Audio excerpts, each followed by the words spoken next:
The moment I turned off the gravel road and saw a silver SUV parked in my private driveway, I knew something was off. I wasn't supposed to be back until Sunday. But a canceled conference and a gut feeling had me driving 3 hours early to my lake cabin in Stillwater Pines. I cut the engine and stepped out quietly. The SUV had a sticker on the back window that read Sunset Lakeside Rentals. My cabin wasn't for rent. It never had been. My name's Owen Fairley. I'm a high school history teacher in the city, and this cabin's been in my family since the 80s. I keep it low-key, off the grid, peaceful, exactly the opposite of what I was about to walk into. I unlocked the door, pushed it open, and froze. There were brochures on my kitchen counter, stacks of them. My cabin, my wood-paneled, hand-built cabin, was on the cover, with the words "Available now." Charming rustic getaway printed in cursive below. Then I heard her voice outside, the voice that could curdle milk. "Oh no, no pets at this one, but the lake view is just unbeatable. And it's got a new hot water heater. My brother-in-law installed it himself." I stepped onto the porch. Standing there with her phone in one hand and a clipboard in the other was none other than Amanda Alcott, the HOA vice president of Stillwater Pines. Mid-50s, stiff blonde bob, sun visor, and a voice that carried like a leaf blower at 6 a.m. "Excuse me," I said. Amanda turned so fast her sunglasses nearly flew off. Her face paled when she saw me. "Owen, you're not supposed to be back until Sunday?" "Well, surprise," I said. "Want to tell me why you're giving a tour of my property?" She clutched the clipboard to her chest like it could deflect accountability. "You weren't using it, and we had a few families looking for weekend getaways. I figured it was a shame to let it sit empty. Amanda hesitated. "The HOA board discussed it, sort of." I stepped down the stairs, trying to keep my anger from boiling over. "You broke into my cabin." "I didn't break in," she snapped. "You left the side window unlocked." My jaw clenched. "That's called trespassing." She crossed her arms. "You're being ridiculous. You haven't been up here in months. It's not like anyone was living in it. And that makes it okay to steal it." She opened her mouth, then closed it again like her brain couldn't find a spin fast enough. That's when she pulled out her phone and started dialing. "You're calling the police?" I asked, genuinely stunned. Amanda lifted her chin. "Yes, you're acting erratic and threatening. I don't feel safe." I laughed. I couldn't help it. "You're trespassing on my property, illegally renting it out, and you're calling the cops on me?" She didn't answer. The phone was already to her ear. I took out my own, already recording. "Let's see how this goes, Amanda. I hope the police enjoy hearing about your little vacation rental business." She turned away, whispering something into the phone. I stepped back up onto the porch, grabbed one of the brochures, and flipped it over. There it was, Amanda's personal number and email under contact for booking. "Wow," I muttered. "You even branded it." Amanda turned around, eyes darting between me and the driveway. "You can't prove anything?" I held up the brochure. "This says otherwise." The sirens pulled up faster than I expected. 2 deputies stepped out, hands on their belts. Amanda immediately rushed to them like a damsel in distress. "He's threatening me," she cried. "He's not supposed to be here." One of the deputies walked over to me while the other listened to Amanda's dramatic story. "I'm Deputy Harland. You the owner here?" he asked. "Sure am. Owen Fairley. Got ID, deeds, security footage, you name it." He nodded. "Mind if I take a look inside?" "Not at all," I said, stepping aside. "Might want to check the kitchen too. Pretty sure there's enough brochures in there to open a travel agency." He walked in. A minute later, he came back out, holding one of the pamphlets. Amanda had gone quiet. Deputy Harland looked at her. "Ma'am, you want to explain why your contact info is all over this," she stammered. It was just one weekend. No harm done." "Breaking and entering, unauthorized rental of private property, impersonation of ownership," he said flatly. "That's harm." Her face darkened. "You're going to want to sit tight," he added. "We're calling this in." Amanda's eyes darted around like she was looking for an escape route. I crossed my arms. "Hey, Amanda. Maybe next time you try to steal someone's cabin, Make sure they're not coming back early." Deputy Harland radioed for a supervisor while the second officer, Deputy Lanning, quietly asked Amanda to sit on the stone ledge near the cabin's fire pit. She hesitated like she might bolt, then slowly lowered herself down. Her posture was stiff, her hands clenched around that clipboard like it could still salvage her reputation. Inside the cabin, I busied myself collecting more evidence. There were papers under the couch cushions, rental agreements with forged signatures, printed schedules showing weekend bookings, and even a list of amenities that included things I didn't own. "A hot tub, please. I barely had decent Wi-Fi out here." I laid the documents out on the dining table and gestured to Deputy Harland when he stepped back inside. He looked them over without a word, his brow tightening as he scanned the names and dates. "These match what we've seen from online complaints," he finally said. "We've had a few reports about rogue short-term rentals around Stillwater Pines. Never had enough to pin it down until now." "She's been doing this to other cabins?" I asked. "Looks that way. We'll need to run the names, but I wouldn't be surprised." I stepped aside as he snapped photos. The quiet tension in the room was interrupted by the crunch of tires on the gravel road. A third cruiser pulled up, this one marked with a gold stripe. A tall woman in plain clothes stepped out, badge clipped to her belt. "Detective Miriam Connors," she said, walking up the steps. "You're Mr. Fairley?" "Yeah," I said, offering my hand. "Hope you brought a lot of folders." She gave a dry chuckle.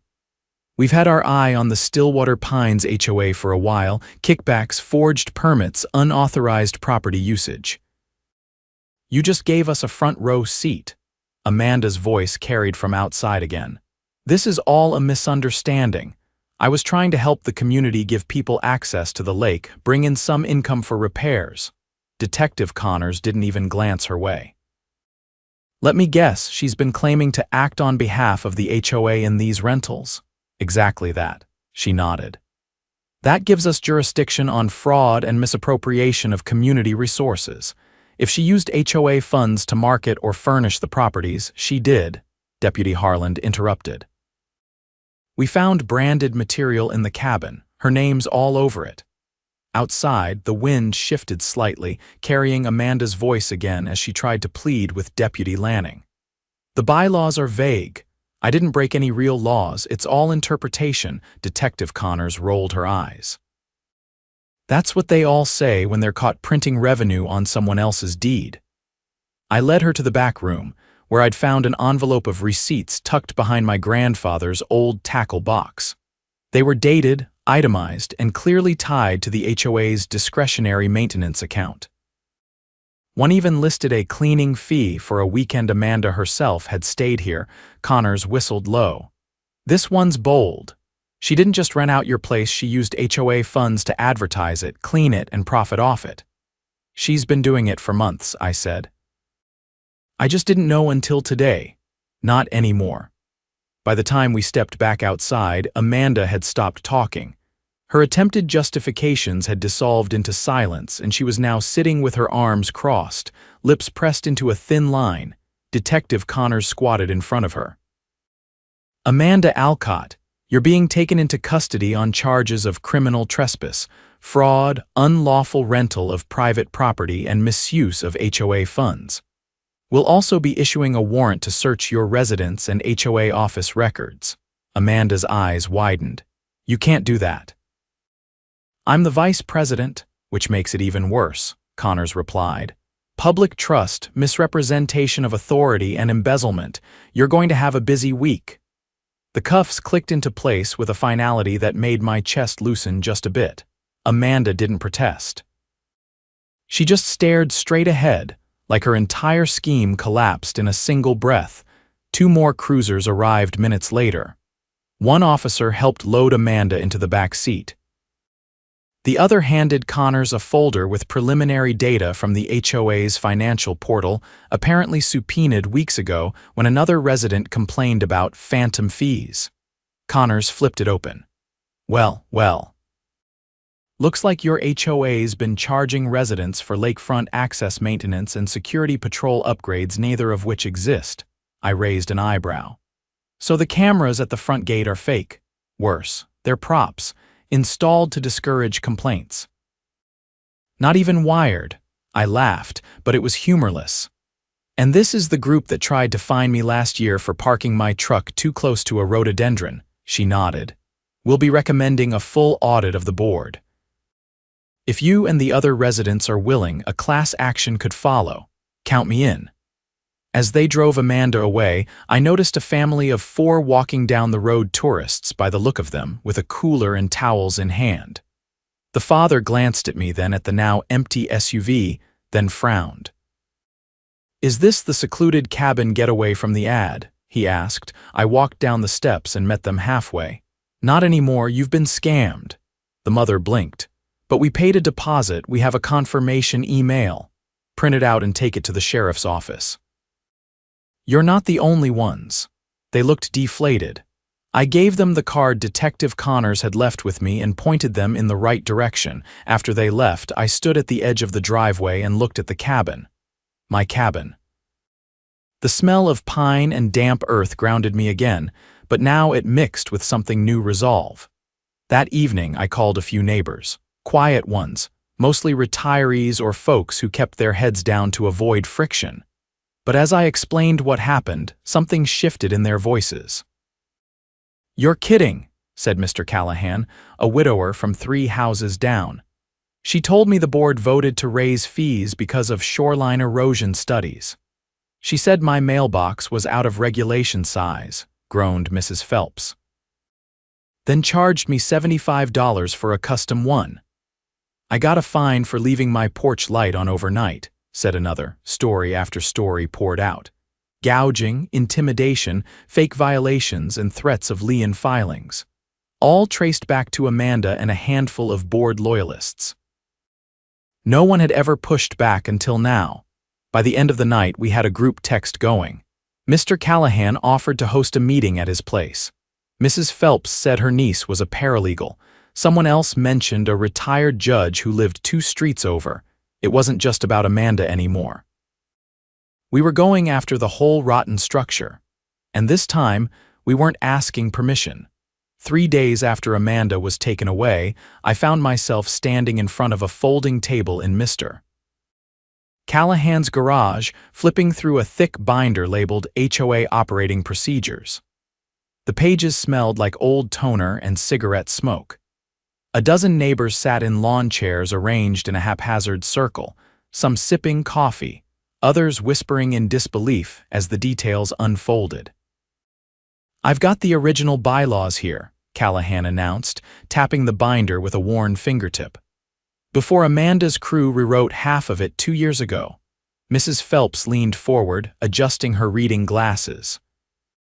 "Rewrote." Her tone was sharp, like she already knew the answer but needed confirmation. "Illegally," said a man I hadn't met before. "I'm Richard. I moved in last fall. I'm a municipal code analyst for the county. Been looking into this since December." I gave him a nod. "You saw something off." I saw a lot off. The HOA filed an amendment to the CCRs without the required 75% vote. They submitted it directly to the county clerk with forged ballots. I checked the parcel IDs. Several of the yes votes came from properties that haven't had owners since 2019. A low murmur rippled around the garage. Richard continued, flipping open his laptop. "They used those fraudulent votes to pass new clauses allowing temporary community use occupancy of uninhabited properties. It's how they justified Amanda's short-term rental scheme." A woman near the back raised her hand. "I'm sorry, who actually benefits from these changes?" "Besides Amanda," Richard turned the screen to face her. "There's a shell company listed in the revised budget, Whisper Pines LLC.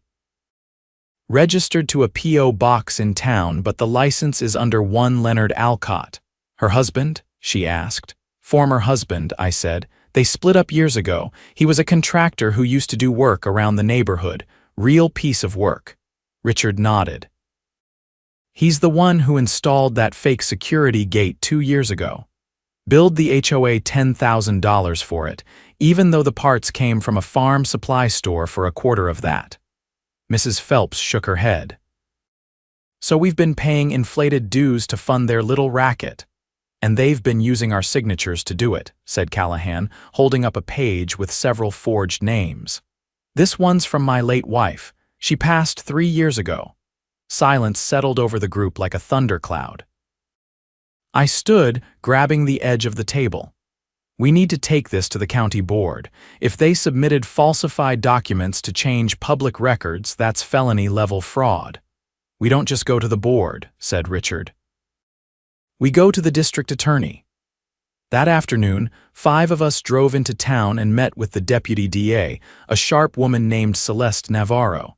She took one look at the forged ballot packet Richard had compiled and asked us to wait while she made a call.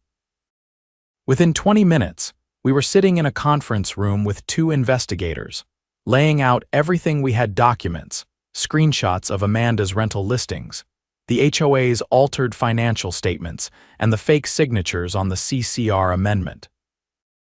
Navarro returned an hour later with a tight expression. We're opening a formal investigation.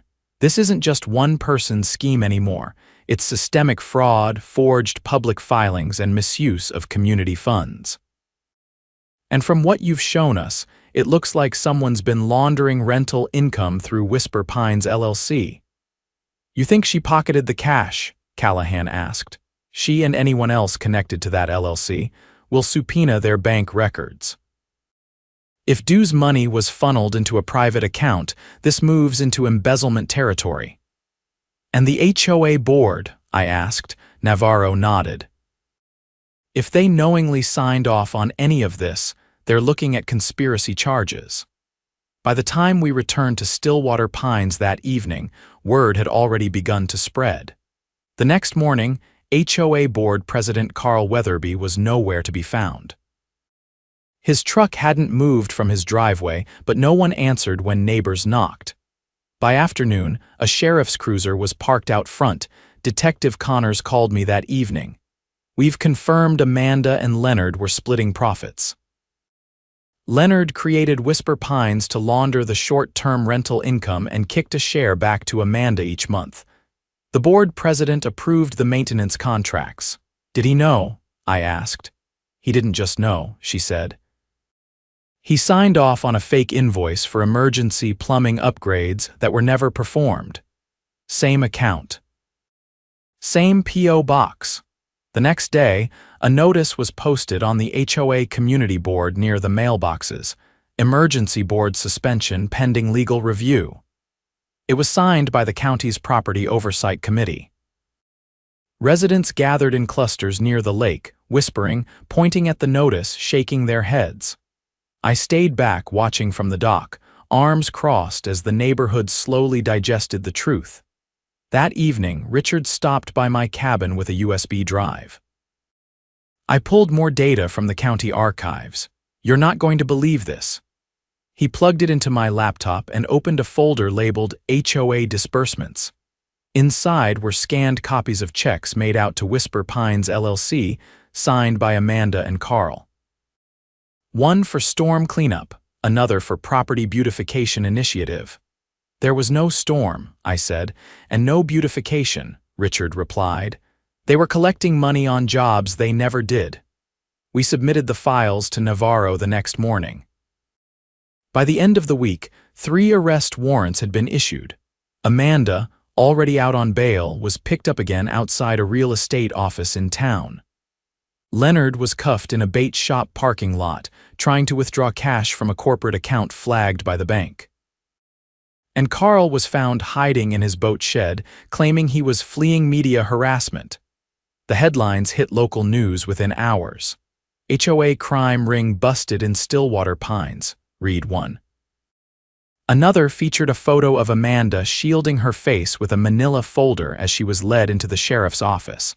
A community meeting was held in the town hall the following week. For the first time in years, the chairs were full. Navarro stood at the podium, flanked by Connors and 2 state auditors. We are launching a full forensic audit of the HOA's financial records, Navarro announced. Once completed, We will return all misappropriated funds to the residents and assist in the election of a lawful, transparent board." Applause broke out, tentative at first, then growing louder. When it quieted, a man in the back stood up. "What happens to our HOA now?" Navarro smiled. "You get to rebuild it, from the ground up, with oversight and accountability." After the meeting, neighbors approached me with thanks, with questions, and with stories of their own late fees that didn't make sense, maintenance charges that never resulted in repairs, warnings about imaginary landscaping violations. One elderly couple said their property had been threatened with foreclosure over unpaid dues they'd never been billed for. Turns out, Amanda had redirected the notices to an abandoned mailbox and filed a lien under Whisper Pines LLC after claiming the property was abandoned. "They tried to steal our home," the woman said, her voice shaking. "They won't get another chance," I told her. In the following weeks, the community transformed. The signs came down, the fake regulations were repealed, vehicles once fined for overnight presence now sat freely in driveways. The lake was quiet again, the only visitors now friends and family, not strangers who thought they were renting a luxury retreat. As for me, I finally installed real cameras, ones that actually worked. And every time I walked past the edge of my porch, I saw the marks where Amanda had once planted that plastic sign advertising my cabin as her own. I left the holes in the wood, a reminder of what happens when you let power go unchecked until someone decides to come home early. The scent of rain lingered in the pine needles, and for the first time in weeks, Stillwater Pines felt calm. But that calm was temporary. The cleanup had only just begun. I spent the next several days deep in paperwork, going through every envelope, receipt, and email Amanda had ever sent me since she joined the HOA board. What I found wasn't just petty manipulation or power games, it was a blueprint for long-term control. She hadn't just exploited individual residents. She had built an entire shadow operation behind the HOA's official structure. One of the most telling pieces came from a printed email I found in a folder marked vendor contracts that Amanda had left behind in the cabin. It wasn't addressed to any of us residents, it was sent to a law firm 2 counties over. In it, Amanda discussed how to streamline acquisition of unpaid properties through accelerated lien enforcement. That wasn't HOA language.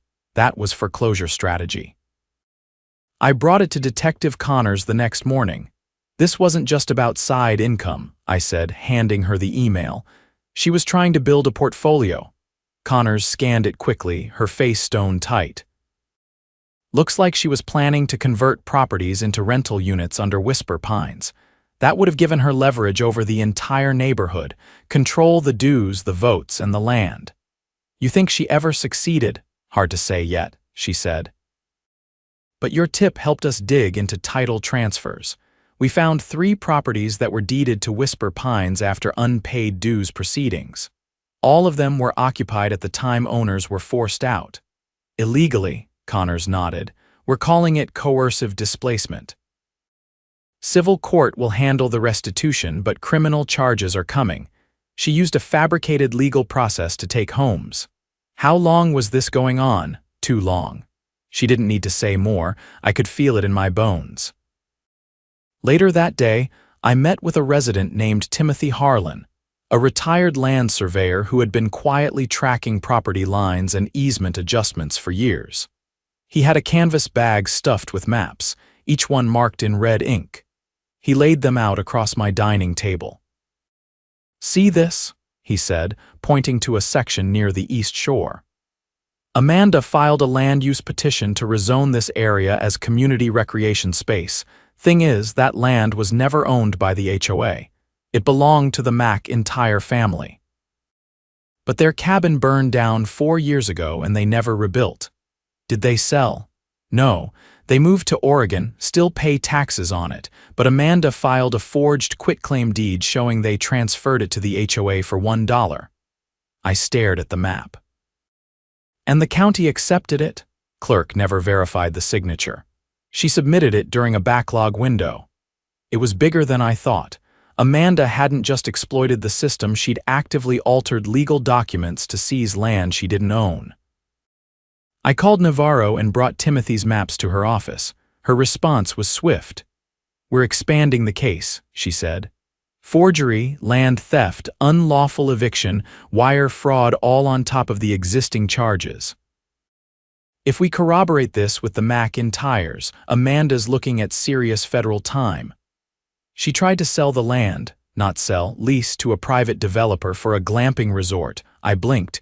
"You're kidding." "Unfortunately not. We found the draft agreement." She was negotiating a 20-year lease for over $300,000.